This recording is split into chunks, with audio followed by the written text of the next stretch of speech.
When I hit 40, my body started to slow down. Soreness lingered, recovery dragged, and every workout felt like I was pushing a rock up a hill. But now, at 45, I'm recovering faster than I did in my 20s without cutting back or burning out. So in today's video, I want to show you the protocol that got me here, backed by science, tested in real life, and designed for high achievers who refuse to slow down. Now, before getting into this, I have to point out that your hormones play a massive part. One of the big light bulb moments for me was the idea that your hormones control how fast you recover. For guys, testosterone is doing most of the heavy lifting. It goes up after training, which helps you build and repair muscle. But if you're chronically stressed, if you have too much fat, if you're not sleeping good, or you're overtraining, your testosterone can tank and your recovery can slow to a crawl. For women, it's a bit more complex. Estrogen is the primary player and its levels fluctuate throughout the month. As women tend to get into their later ages, testosterone also declines, reducing energy, muscle strength, and recovery. And also women have to go through this thing called menopause, which slows recovery by lowering estrogen. Now for women and men over 40, I do recommend getting your hormones checked through a functional health test. And the absolute best way to put the hormone cards in your favor is to do the things in this video and get your body metabolically healthy. This will set up an environment for your body to have the best recovery because it's not being inflamed by having too much fat tissue. I created a free guide on the protocol we use to help our clients get metabolically healthy. I will leave that in the first comment of this video. So let's start with the stuff that actually matters. This is what I call the S tier of recovery. First up, we have food and nutrition. So think of your muscles like a house. They need the right foods to rebuild, and if you're not providing them with the right materials, they cannot do their job. The main focus is getting enough protein. That means getting anywhere between 0.8 to 1 gram per pound of body weight, split over 2 to 4 meals a day. Your muscles need amino acids to repair themselves while also getting enough carbohydrates to replenish your energy stores. Now, what types of foods should you actually eat? Aside from protein, studies actually show that eating antioxidant, polyphenol, and omega-3 rich foods like berries, leafy greens, and fatty fish can help speed up recovery by reducing inflammation, muscle soreness, and oxidative stress while supporting muscle repair. Something I do between my training sessions is up my berry intake, and if I'm feeling a bit more run down, I will take an extra dose of omega-3s to help reduce inflammation. Food and nutrition are at the top of the list when it comes to recovering faster. Up next is getting high performance sleep. When you take your sleep routine seriously, recovery accelerates. On the other hand, not getting enough sleep can slow it down. One study showed that getting less than 7 hours of sleep per night can increase injury risk by 170%. Sleep is the lead domino where all good things come from. When you get great sleep, your body releases growth hormone, it removes waste products, and regulates your key hormones during deep sleep. And it's during this time that most of the actual recovery occurs. Now, improving your sleep can seem like an overwhelming task, and that would require an entire video to explain how to do it. So if you suffer from poor sleep, I created a free report on how you can improve it that you can access for free in the description below. Next up is being smart with your training and your schedule. My entire week is set up so that my workouts have at least 1 day of rest in between. And during those rest days, I'm not actually resting. I'm doing something very specific, but I'll be talking about that later. So here's what my training schedule looks like. And mind you, I am doing a full body, more high intensity routine. So Monday is an upper body dominant lift. Tuesday is rest. Wednesday is a full body push lift. Thursday, I'm resting again. Friday is a full body pull session. And Saturday, I'm resting. And on Sundays,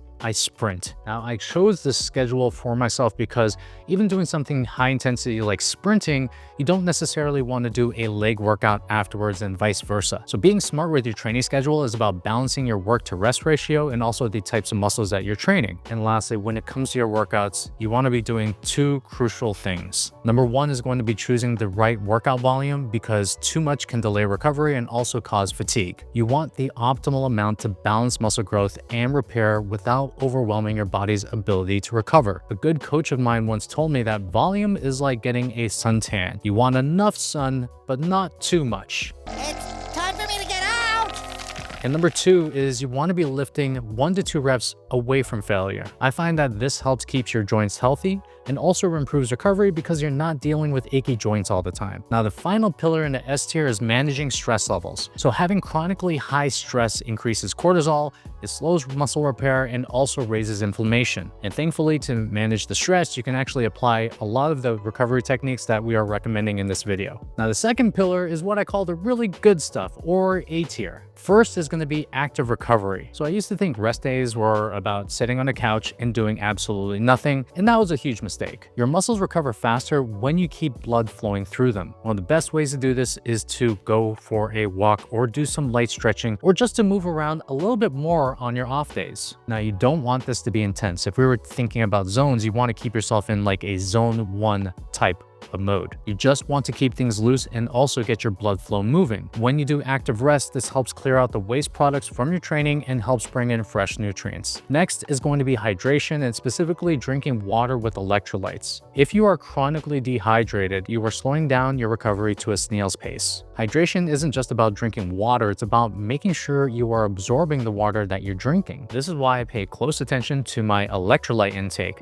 especially sodium. Now, in terms of electrolytes, I've been personally using Element for the past few years, but if you don't want to invest in that, you can actually just use a pinch of high quality sea salt. Your body needs proper fluid balance to function and recover, which means making hydration a key for recovery. Last on the A tier, we have deloads. Now, this was an absolute game changer for me. I work out fairly hard, so every 8 to 12 weeks, I intentionally dial it back for about a week. Now, I don't take the entire week off. I just do half the volume or half the intensity. This gives my body a chance to fully recover, my hormones to reset, and I always find that I come back fresh and more stronger after I do these. Deloads are like hitting a reset button for your workouts. If you've been training hard for a prolonged period of time and you suddenly feel unmotivated or weaker, then you most likely need a deload week. Now, the third pillar of recovery is the nice to have, but not necessary. It's what I call the B tier. First up, we have post-workout box breathing or light stretching. So when you work out, your body is in this thing that we call a sympathetic state, which you can call fight or flight mode. You want to send it into a parasympathetic mode, which is called rest and digest. And the first step is through your breathing. Breathing essentially calms your nervous system, especially when it comes to box breathing. Your heart rate has been shown to go down, your stress levels drop, and you just feel more relaxed. And to do box breathing, you essentially breathe in for 4 seconds through your nose, hold for 4 seconds, breathe out through your mouth for 4 seconds, hold for another 4 seconds, and then you would do this for 3 to 5 minutes. Now, you don't speed up recovery by getting more stressed, you actually speed up recovery by getting chilled out. Hence the reason why we do box breathing after a workout. Next up, we have heat therapy, which is using a jacuzzi or a sauna. Now, the biggest myth about recovery is the fact that you need to jump into a cold plunge while reciting some motivational prayer to your hundreds of thousands of followers. This helps relax me! The reality is you actually need heat. So a 2020 review found that local heat therapy accelerates recovery after strenuous exercise by increasing muscle blood flow, which enhances nutrient delivery, which speeds up muscle refueling,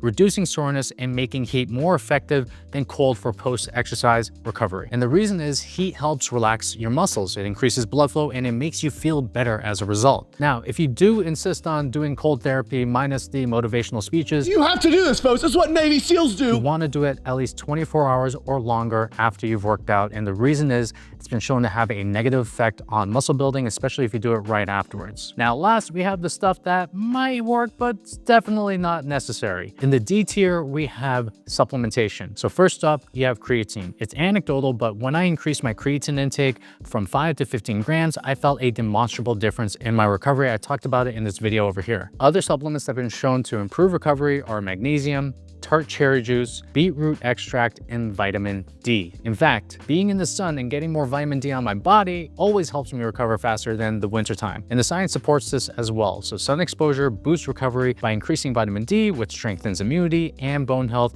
It improves your mood and also your sleep through serotonin and melatonin regulation. And in the wintertime, lack of sunlight can lead to vitamin D deficiency, which does the opposite of those things. That said, when it comes to supplements, these are just expensive ways to avoid doing the basics. They are highly optional and you don't necessarily need them. And then the E tier, we have compression gear. So if I'm feeling particularly sore after a hard training session, like yesterday when I did sprints, I will put on compression clothing or actually use my compression boots. Now, the science on this is mixed but optimistic. Compression gear can aid recovery by increasing blood flow, flushing out metabolic waste, and reducing swelling and inflammation. When I use them, I find that I'm just not as sore after a training session. And the less soreness I feel, the faster I can get back to what I'm doing inside the gym. Now again, it's nice to have, but definitely not necessary. Now one thing I'll have to mention about recovery is it's not about doing more stuff, it's about doing the right stuff consistently. And look, you don't need ice baths, fancy supplements, or expensive recovery tools.